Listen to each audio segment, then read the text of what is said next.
संसदको सत्र सकिएर आफ्नो संसदीय क्षेत्रमा आएका दार्जिलिङका सांसद राजु विष्टले आज खर्साङमा आफ्ना पार्टी कार्यकर्ताहरूसित भेटघाट गर्नलाई केही समय रोकिए। खर्साङमा पार्टी समर्थकहरू र कार्यकर्ताहरूसित भेटघाट गरी दार्जिलिङको लागि सवार भएका छन्। खर्साङमा पत्रकारहरूसित कुराकानी गर्दै गणतन्त्रमा सबैले बोल्नु पाउँछ, सबैले आफ्नो कुरा राख्नु पाउँछ भन्दै म नकारात्मक राजनीति र तृणमूलको नकारात्मक राजनीतिमा समय फाल्नु चाहदिन भनी बताए। डेमोक्रेसी में हर एक को अपनी बात रखने का, हर एक को अपनी आवाज उठाने का और ये सब अधिकार सबको मिलता है। लेकिन मैं अपनी प्रशंसा स्वयं करूं ये ठीक नहीं लगता। बाकी जो नेगेटिव राजनीति से प्रेरित हैं या टीएमसी के साथ जो डायरेक्टली इनडायरेक्टली मिले हुए हैं, मुझे लगता है मैं अपना समय उन सब चीज़ों में खराब करूं शायद ये जनता के लिए उचित नहीं है। इससे पहले भी बहुत सांसद दार्जिलिंग में हुए और मुझे अभी 2 साल हुए हैं। मुझे गर्व है दार्जिलिंग का सांसद होने के नाते, और दार्जिलिंग का सांसद मेरे लिए सिर्फ एक फॉर्मेलिटी नहीं है, एक सिंबल नहीं है। मैं स्वयं गोरखा हूँ। मैं चाहता हूँ 1.5 करोड़ गोरखाओं के साथ न्याय होना चाहिए। 2 साल आज तक जब भी मुझे मौका मिला मैंने अपनी बात रखी। रिकॉर्ड में भी सब मौजूद है। कोई व्यक्ति अगर ये कहे कि पार्लियामेंट में 0 ओवर या 377 में बोलना ठीक है नहीं है, लोगों के अपनी अपनी बात हो सकते हैं, लेकिन पार्लियामेंट में कोई भी बयान देना, जोन बालाजी हमारे बीच में मंत्री बन के बैठे हैं, उनको ही पता है, बहुत आसानी से नंबर नहीं लगता, लॉटरी होती है। और कोई भी विषय पार्लियामेंट में विषय रखना उसकी अपने आप में गरिमा होती है। अगर कोई व्यक्ति उसको 0 ओवर करके उसकी अवहेलना करता है, मुझे लगता है लोकतंत्र के सबसे बड़ी मंदिर का ये अपमान है। और सुमेरु मंच में खड़े होकर भाषण देना और गोरखालैंड की डिमांड करना एक विषय रहता है, लेकिन वही विषय पार्लियामेंट में आप उठाते हो उसकी अलग एक गरिमा होती है। और मुझे लगता है उससे पवित्र कोई स्थान लोकतंत्र में जनता की आवाज उठाने का नहीं हो सकता। खैर, जैसा मैंने कहा, लोकतंत्र में हर व्यक्ति अपना बात रख सकता है, उसको रखना भी चाहिए, और जरूरी नहीं कि हर बात हर लोग मेरे से सहमत हो। और मुझे ईमानदारी से क्या करना हो मुझे पता है, और जनता ने भारतीय जनता पार्टी को सपोर्ट क्यों किया है, मुझे सांसद क्यों बनाया, हमारे विधायक साथियों को क्यों विधायक बनाया, हमारी अलायंस पार्टी के ऊपर में भरोसा और ट्रस्ट क्यों है, वो मैं अच्छे से जानता हूँ। और उचित जगह पे समय पे मैं अपनी बात रख रहा हूँ, और मुझे लगता है पहाड़ वासियों के लिए बहुत ही जल्द खुशखबरी आ रही है। 12-13 तारीख को पत्र आना था, मुझे लगता है 15 अगस्त के कारण शायद कुछ देरी हुई होगी। 2-4 दिन के अंदर में मैं ऐसा मानता हूँ पत्र आ जाएगा, ट्राइपेटा टॉक स्टार्ट होगा। लेकर के पॉलिटिकल पार्टी लेकर के हम सब मिल कर के अगर टॉक्स करेंगे इसका समाधान निकल सकता है। भारत सरकार देने के लिए तैयार है, लेकिन अगर हम आपस में ही विभाजित रहेंगे, खंडित रहेंगे, टुकड़े टुकड़े अलग अलग होके रहेंगे, तो मुझे लगता है फिर बहुत मुश्किल आएगी। हम सब एक मत हो, क्योंकि हम सब चाहते हैं गोरखाओं को न्याय मिले, दार्जिलिंग तराई डूवर्स की जनता को न्याय मिले, और वो न्याय मिल सकती है, इससे पहले लोगों को मिला भी है। सो मुझे लगता है इस समय का पूरा उपयोग करना चाहिए। मैं तो ये चाहूँगा आपके माध्यम से किसी के भी जनता के कोई सवाल हो, सजेशन हो, कोई सुझाव हो, मैं उसका एकदम आदर के साथ, उसका सम्मान के साथ मैं चाहूँगा वो आए।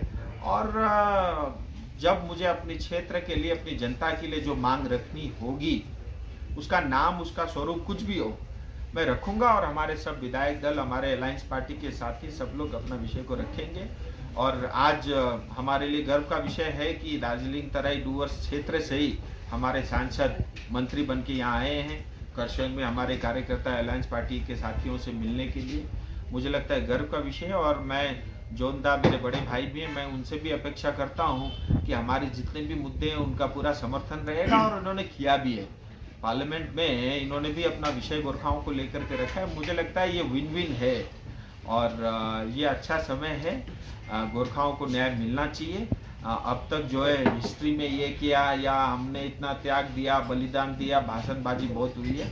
मुझे लगता है धरातल पे कुछ उनके लिए करने का ये अवसर है और हम उसको जानेंगे। ठीक है बेटा जी, डेवलपमेंट मतलब मैंने जैसा बताया, लोकतंत्र में हर व्यक्ति स्वतंत्र अपनी बात रखने का, और नॉर्थ बंगाल में खास करके ये सब मुद्दे इसलिए आते हैं, यहाँ के लोगों को डिप्राइव करके रखा है। जैसे डोजर के नीचे दबा नहीं देते सड़क को, ऐसे दबा के रखा है, तो इसलिए इस तरह की आवाज उठती है।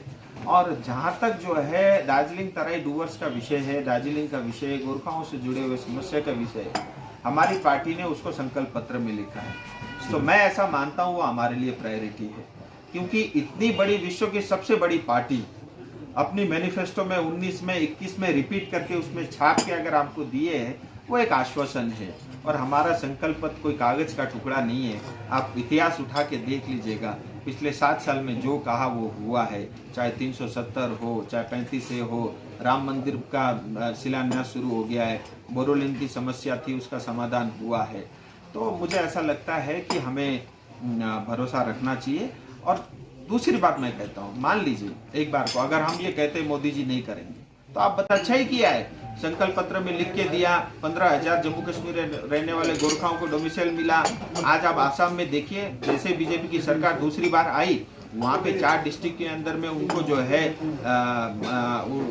अधिकार मिला है, उनकी आइडेंटिटी को इश्यूज को जो है काफी हद तक उन्होंने रिजोल्व किया है। तो मुझे लगता है ऐसे बहुत बड़े बातें सिर्फ कहने से नहीं होती, और भारतीय जनता पार्टी उसको करती है। और देखिए, मैं पॉलिटिशियन से पहले मैं एक जो है आम इंसान हूँ, और उससे भी पहले मैं गोरखा हूँ। सो मेरी समस्या मुझे पता है, और मैं उचित समय पे रखता हूँ, आगे भी रखता रहूँगा। इसलिए तो राजू जी जनता पूछ रहा है मोदी, इसका समय लगता है। आप ये कहेंगे राम मंदिर 500 साल से चल रहा था, हो गया ना समाधान। अब इसका अर्थ ये नहीं है कि 500 साल वेट करना पड़ेगा। हमने 19 से लेके 24 तक सांसद बनाया है, ट्राइपेटाइट टॉक स्टार्ट हो रहा है, लेकिन इतना तय है, मैं 2 साल मेरे पूरे हो गए, 3 साल और है। मैं अभी भी जो है पूरी ईमानदारी से प्रतीक्षा कर रहा हूँ, और मुझे अपनी पार्टी पे पूरा भरोसा है, और मैं जो है और समय देने को तैयार हूँ। मुझे लगता है मैं आधे कार्यकाल और प्रतीक्षा करूंगा, और मुझे उम्मीद है कि उससे पहले पहले ये समस्या का समाधान हो जाए। ठीक है राजू जी, अनित थापा, मैं उनको शुभकामनाएं देता हूँ, और हम सब भाई भाई हैं। राजनीति हर बार करना उचित नहीं है, हर व्यक्ति स्वतंत्र है अपनी राजनीति करने के लिए, पार्टी खोलने के लिए।